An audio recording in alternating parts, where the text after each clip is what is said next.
Welcome, everybody. Thank you for joining our conversation today. How are you? I don't think I've asked that for a while. I asked that question on my other podcast a lot, like, how are you? What are you noticing in this moment? Those of you listening to podcasts, and I know I do this sometimes where I just flip through different podcasts and I think, oh, I'm going to listen to this on my downtime or on my walk or in the car.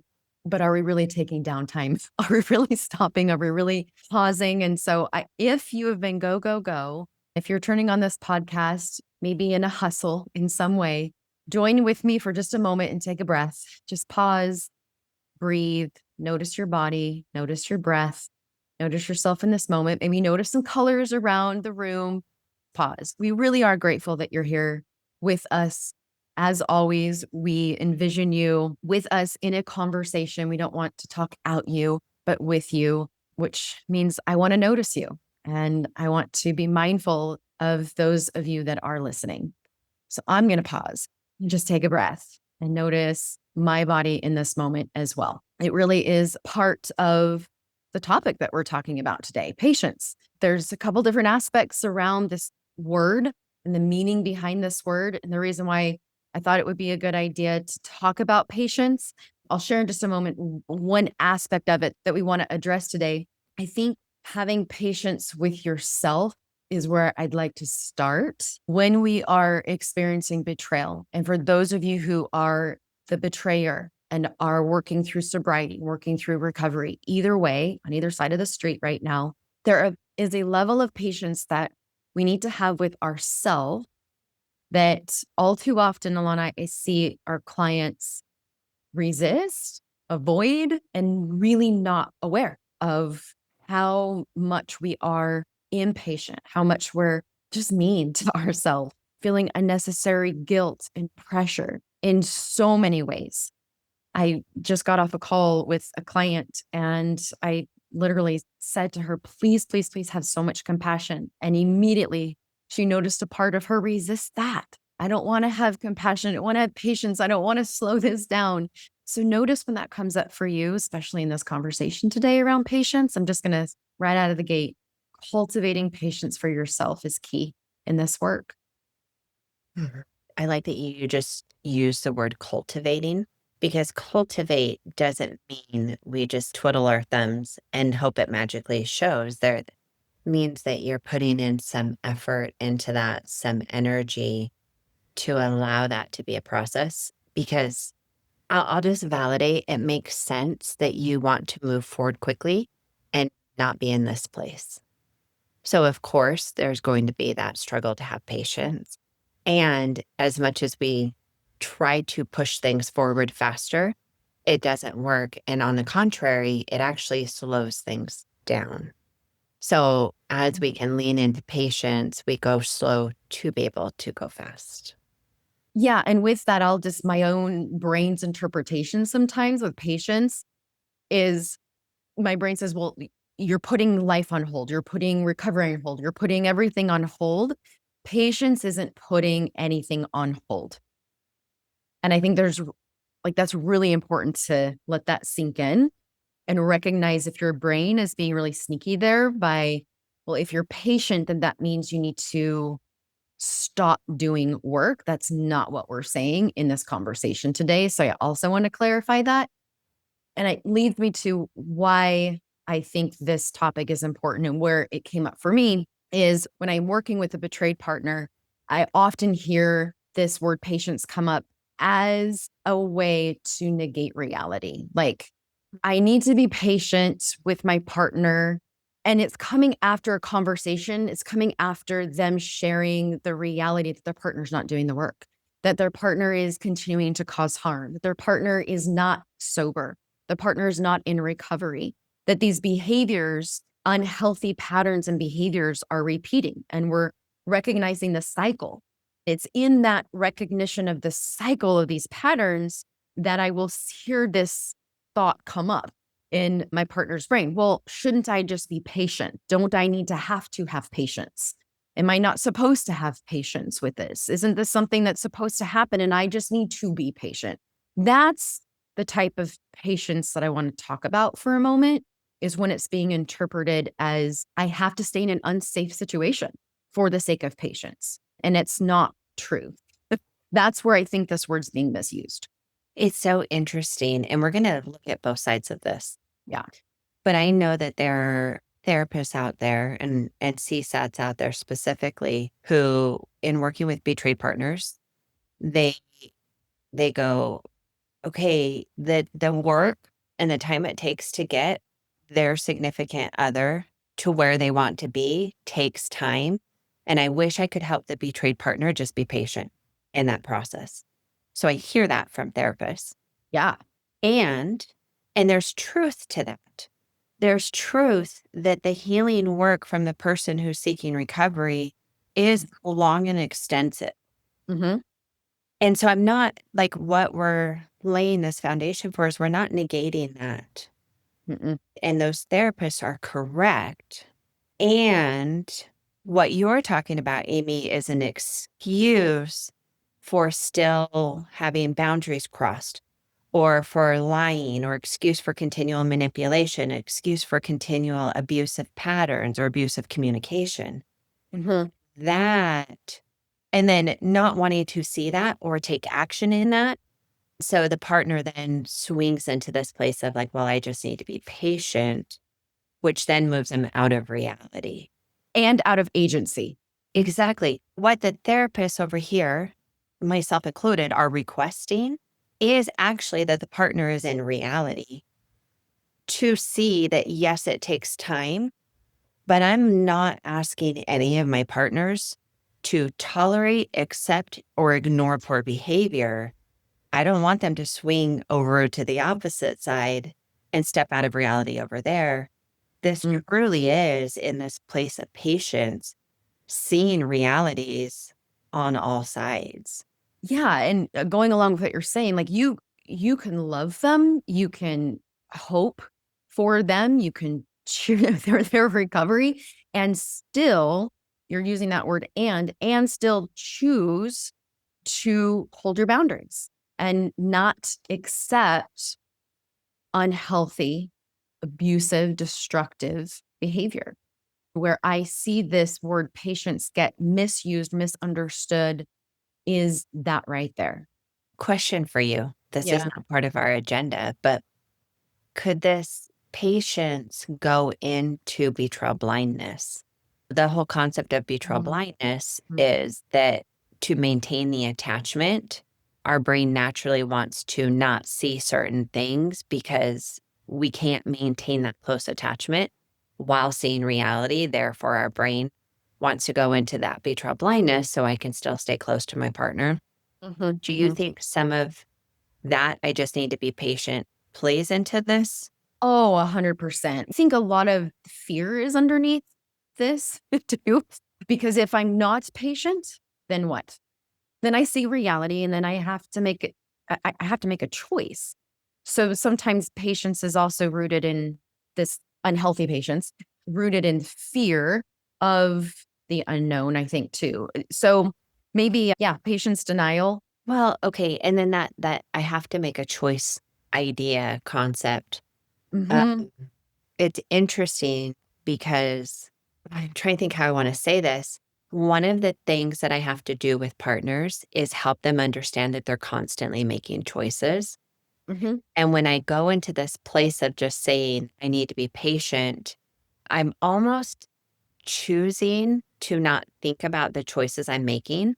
But in that, there's still like you are choosing to stay. If you're choosing to ignore abusive patterns or you're choosing to let your boundaries be non existent, I'm speaking for me, not for you. But there was a lot of years that I was just like, boundaries. No. But part of the work is getting to that place of owning what your choices are. I am choosing to not have boundaries right now because they're hard mhm, and owning that. I mhm, am choosing to stay in a relationship where I know that the patterns are still abusive and I am choosing to stay regardless. mhm. Getting to that place of being able to own not only reality, but own choices is a very uncomfortable place depending on our circumstances. It is very uncomfortable, but choosing to stay is really important. In fact, in my self-paced course, should I stay or should I go? I have a module on that right there, choosing to stay with purpose. Because it either way, when you're in this, should I stay or should I go space, what you're saying, I see happen a lot. It's I just have to stay or I can't. We're right back in avoiding reality. We're right back in denial. We're right back into not choosing. And so it's not if I see reality, I have to make a choice. Our most of the time I see my partner's brains go all the way to the big D word. And it what I'm hearing you say is it's slowing it way the hell down. It's Yeah. making the next right step just right now. And to your point, if we're choosing to stay, what is the choice in that? Why are we choosing? And like you said, own it.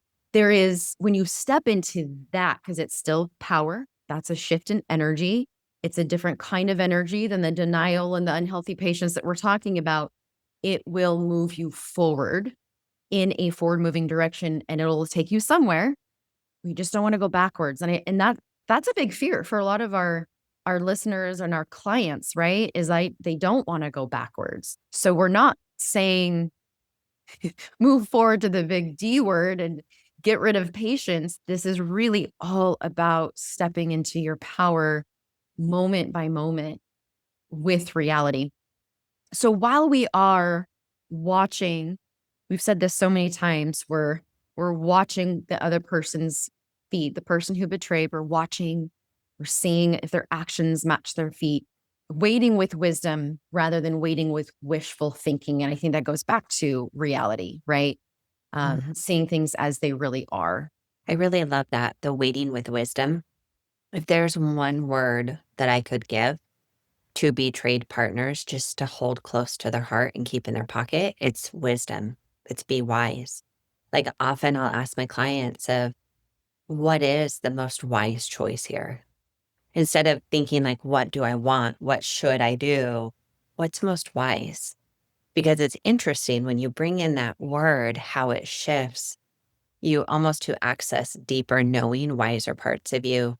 And sometimes even too, when I'm doing parts work, we will go and we'll find a 10 years down the road, healed, wiser version of them to come back and let that healed version who's already walked all this, already knows all the answers, give us just right here, right now. Yeah. Next little baby wise step. Yeah. So, a couple of things that might help you self reflect and notice okay, I'm using this word patience, or I'm trying really hard to be patient. What kind of patience am I really experiencing? A couple of things to maybe ask yourself or be inquisitive around is are you the only one doing the work and holding on to hope? Are you the only one that is really leaning into this recovery work? For example, how many times, Alana, have we had our betrayed partners listen to our podcasts, other podcasts, read books, do courses, do intensives? They're doing all the things that they can think of. They're researching, they're finding professionals. Like, oh my gosh, like incredibly hard work. Then I'll ask, what is your partner doing? It's like crickets sometimes. So that would be an indicator that pendulum is not balanced, the work is not balanced, the recovery isn't balanced. So what are you being patient in at that point? What are you having patience around? It might be the unhealthy, harmful patience that we're talking about if you're the Okay. only one doing the work. We're going to take a really fast break and tell you about some of the things coming up at Choose. Hey friends, it's Hallie Roderick here, and I wanted to personally invite you to an incredible opportunity coming up this summer. From July 8th to 11th, Luke Gordon and I will be co-facilitating a Help Her Heal intensive for men in Spanish Fork, Utah. And if you're a man who's serious about rebuilding trust, creating emotional safety, and doing the deep work of repair after betrayal, this space is created specifically for you. This 4-day intensive is not a lecture series. It's a deeply experiential process designed to help you feel the shift, not just understand it intellectually. Together, we'll explore powerful tools and practices to help you develop real empathy, shame resiliency, and a clear understanding of betrayal trauma so you can begin to show up as a safe, trustworthy partner again. You'll also have the opportunity to connect with other men who are on the same path, men also committed to growth, their integrity, doing the hard work and the beautiful work of relationship repair. So whether you're just beginning this process or you're well on your way, this intensive can be a powerful next step in your journey towards healing. So if you're ready to move forward, we'd love to have you join us. So to learn more or to reserve your spot, check out the show notes where you'll find a link to reach out to our office. So let's do this work together. Hope to see you in Utah. Okay, and now back to the episode. In my men's group this morning, this concept came up of, we talked about it takes 10,000 hours to become an expert at something, right? And so we were like, okay, well, if we were going to become an expert in recovery, one of the guys did the math and he said it would take on average around 13 to 14 hours a day to become an expert in recovery in 2 years. Huh.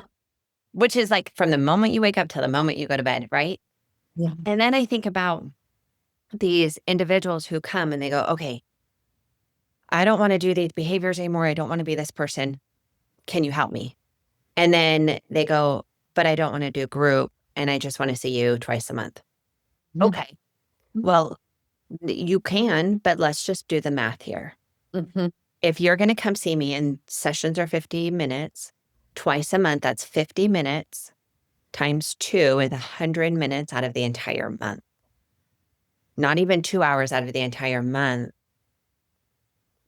On that train, now you don't have to be an expert in recovery to be really good and healed, but you are going to be 5 to 7,000 hours in of doing it. And people go like, oh, I've probably put in 5,000 hours. Do the math. Do the math. Right. Because if you are only going and doing the work twice a month, or even if you're going once a week with a therapist, 4 hours a month, 4 times 12, like we're not even anywhere near 1,000 hours. Right. And so those who come and they're going to group, and like with our men's groups, they can go to multiple groups a week for the same cost. You pay one time and you can go to multiple groups. So going to group multiple times, listening to the podcast, reading the books, like it truly I is. would even say journaling. Like, are you doing your own? Journaling, It meditating. doesn't have to be in front of a professional to do your work, clock these hours, but yeah, what work are you putting into this, like you're saying? And so if you're the betrayed partner and you're not seeing these behaviors and this time and this effort put into it, I think, and then yet you're on the other end going, well, I just need to be patient, right? This is why I wanted to do this episode, because that right there is where I'm like, oh, no, no, no, no, no. Hold on a second. Well, think how long you have to be patient for. Like, if they're not doing any work.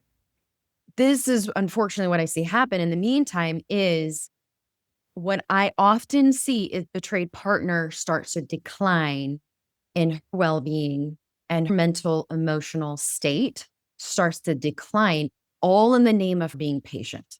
And that's the red flag that I see. That's what I notice and the harm that I'm seeing. And then I'm like, just want to bring voice to that. The other red flag is, I think we alluded to this, but promises with no follow through. So if the betrayer is making these promises to do the work, go to group, and that there's no follow through, that is your red flag. And then what are we having patients in and around? The other thing is continued injury, where we are in that abusive cycle and pattern. Multiple times when I'm working with my clients and we're clocking these patterns and they've been with me for a while and I'm like, okay, when was the last time you felt this? When was the last time you saw this? We're looking at every 2 weeks. We got a pattern now. Now we need to pay attention and trust the pattern because the words aren't getting you anywhere. So those are some of the things that I feel like are worth looking at, acknowledging, self-reflecting. Am I having patience with unhealthy abusive patterns? Am I having patience with someone that is not really doing the work? And then what is that costing me? At what cost? At what cost? And that's a question a lot of partners want to avoid. Mhm. I get it. I get why. And usually we don't even realize we're avoiding it. The two things that I see partners have the most progress in their individual work that really shifts things forward is when they create a reality journal meaning every day they're writing things objectively that they are seeing and that are happening without the subjective, so without the emotion, just simple facts that cannot be argued or discounted in court. So I Mhm. have them do that. That's one thing. And then the other thing is tracking the patterns and writing the patterns down and then noticing when the patterns are happening. And it's empowering because we can choose to step out of the patterns, and it only takes one person to break a pattern. But those two, when people do those and do it with consistency, I see more change happen off of those than probably any other assignments I offer. Yeah, I agree. That reality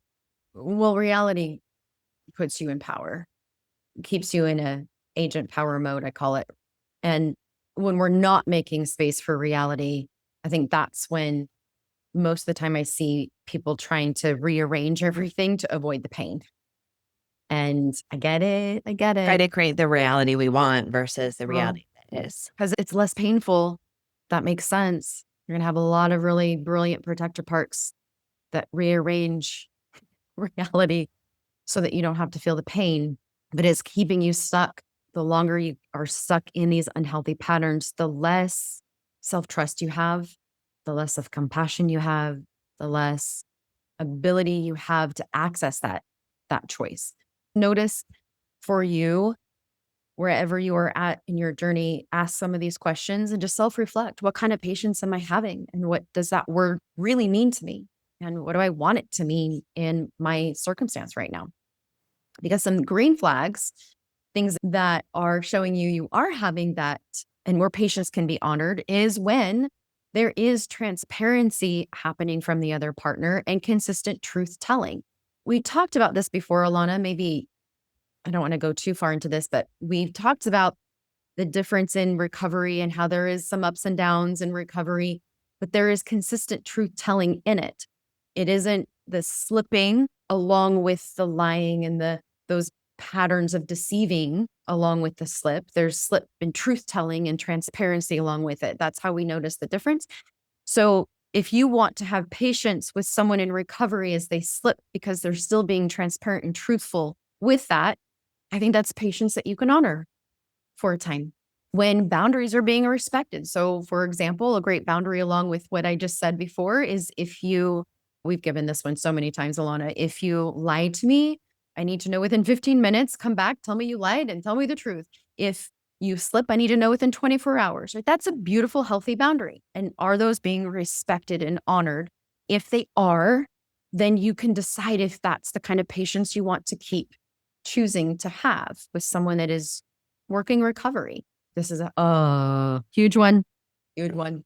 They are taking ownership of their impact. So on the other end, where we were talking before, you're being impacted, injured, harmed over and over, but they are consistently avoiding the accountability to that. And then you're selling yourself. You just need to have patience versus someone that is taking ownership and accountability for their harm and you choosing to have patience as you watch, you're in that stock market kind of healing journey that you've seen in our road to recovery model, right? Huge one. Another one is you're allowed to express pain without being villainized. Oh my gosh. This is one I think that led me to wanting to talk about this kind of patience is because that's where I can really relate to this too. Sharing my harm, sharing the injury, sharing the hurt, sharing my feelings, how their behavior is impacting me, and then being villainized and told that I shouldn't feel that way or why am I still feeling this way? Or if I would just this, then if I would just forgive, I would just this, whatever. All the while just feeling like I had to just keep shoving and shoving and shoving my emotions in the name of just being patient. That's that harmful kind of patience that I'm talking about. So if my partner is allowing me to express along the journey, yeah, that really hurt. I know you were honest with me. And thank you for being honest with me and coming forward immediately with your slip, it still hurts. And I want to express that it still hurts. It's that word we use so much. Thank you. I am acknowledging that you just honored my boundary and were transparent and it hurts. Mhm. So I'm going to take some space to go feel my feels, maybe talk to my therapist, my coach to work through the hurt, I'm recognizing that that is change. So I'm going to continue to be patient. That would be the healthy kind of patience. Hopefully you're seeing the difference here in the term patience that we're trying to convey today. Well, in that the response from the individual seeking recovery doesn't have to be perfect. Mm-mm. There's but that there is that effort and they are not making it about themselves. They're not moving into that defending or deflecting or gaslighting, right? And Mm-hmm. so sometimes when we're really triggered, we want them to respond perfectly and hold it perfectly. And we're not saying that they're going to do it perfectly, but you're going to not have those problematic behaviors either. So there's this journey of them learning how to hold your pain. Sometimes when you listen to these podcasts, you hear how it like should sound, then they don't do it like that. Or they go to therapy and then they come home and they say it and they sound just like their therapist. And you're Yeah. like, you Ugh. sound just like Alana right now. That's gross. Right. That is one of the stages in learning. You think about little kids who are learning to speak. There is this it's adorable when they're the babies, right? There's this adorable period where they're parroting everything back that you're saying, because that is part of the learning. And Mm-hmm. so, where we're talking about patience would be you see effort and you see the lack of those problematic behaviors, but you also see the lack of where you really want them to be. Mm-hmm. And then sitting with that being your reality. Yeah. That's what a healthy patience for you can look like when it is that green flag. Mm-hmm. So, but we can go, I recognize this is good. They are no longer doing those old behaviors. And I am still hurting because I wish they would hold it better. That could be a really healthy patience for you. Yeah. Yeah. And I like the reminder that it doesn't have to be perfect. There was a client who was telling me that she was sharing her emotions and she was talking about how her impact around a particular situation. And her partner came off very defensive and she called it out. She says, I'm noticing that you're being very defensive right now. And he went to open his mouth and went, yes, I am. And she said they both stood there staring at each other. She goes, what seemed like forever, but it was probably 2 minutes of silence of just them both regulating their breath, just being in that moment of like, this is really clunky. This woof is really hot. My body is hot. Yep. But he stopped himself. Like he did. It was clunky. He got defensive. She called it out because she's getting braver about saying, you know what? I'm noticing you're showing up defensive right now. And then he caught himself and he paused and they both breathed. And then he said, okay, do over. Can we have a do over? Can I have a do over? And I love that so much. And then they had a do over. To your point, it doesn't need to sound perfectly, but that right there's an example of an upward, downward stock market kind of healing where it was down a little bit and then it went back up. And now her patience is, does that continue upward? Where it would be an unhealthy patience is if for the next year, she's still calling him out on defensiveness, right? That would not be an upward trajectory. I want to still give a level of humanness to this recovery work. But what I often see is my partners putting so much unnecessary, unhealthy pressure on themselves to show up in a way that is not meant for humans to show up in. So, important questions that you can ask yourself as you continue to self reflect and decide for yourself what kind of patience you're showing up in right now. Is my patience rooted in fear? Just be curious about what that patience is rooted in. Do I feel more empowered or more erased the longer I wait? More disempowered the longer I wait? Am I allowed to have limits on my patience? Am I I would allowed hope you to do. have limit on my patience? The answer is yes. But is that being reflected? Is that being honored from the other partner? Because if the other partner is indicating overtly or covertly that you should be eternally patient, no matter where they're at, no matter the harm, red flag. Is my partner showing me that they value this chance that I'm giving them? I really want that to sink in. And those of you who are the betrayer, I really want that to sink in. Because I think that right there shifts it from the unhealthy to healthy. If the patience that the partner who's been betrayed is giving is valued, honored, recognized, I think it's a really good sign. I hope, what was that, 4 questions? Is my patience rooted in fear or hope? Do I feel more empowered or more erased the longer I wait? Am I allowed to have limits on my patience? Is my patience showing me that they value this chance I'm giving? I think those would be really good, healthy things for you to sit down and journal that will help bring you into reality. Remember that mental health is really a commitment to reality at all cost. And as you step more and more into reality, you do step more into empowerment to be able to break the patterns, break the cycles that aren't working, heal the parts that need healed, address the parts that need addressed. And I just hold space that sometimes reality is hard and hurts. Well, if you're listening to the podcast right now, your reality is hard and it hurts. And I honor that.